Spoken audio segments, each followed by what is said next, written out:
ও আল্লাহ, আমারে তুমি মাফ করে দাও, জান্নাতের চিপার মধ্যে এক কর্নারে তুমি একটু আমারে জায়গা করে দাও।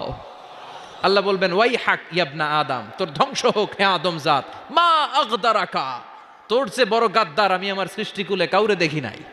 কারণ তুই আমার সাথে চুক্তি করিস আর চুক্তি ভঙ্গ করিস।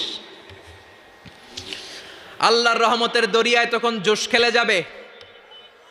ওর আকুতি মিনতি চাহনি আল্লাহর রহমতের দরিয়ার মধ্যে জোশ লাগিয়ে দিবে।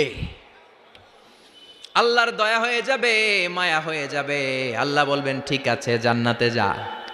লোকটা এবার এক দৌড়ে জান্নাতের ভিতরে ঢুকে যাবে। লোকটার দৌড় দেখে আবার লোকটারে আল্লাহ ডেকে বলবে, একটু দাঁড়া, একটু দাঁড়া, জান্নাত তো দিছি, তো দৌড় দিলি কেন? সুবহানাল্লাহ কইবেন না? লোকটি বলবে, আল্লাহ প্ল্যান তো আমি কম করি নাই, এত চেষ্টার ফলে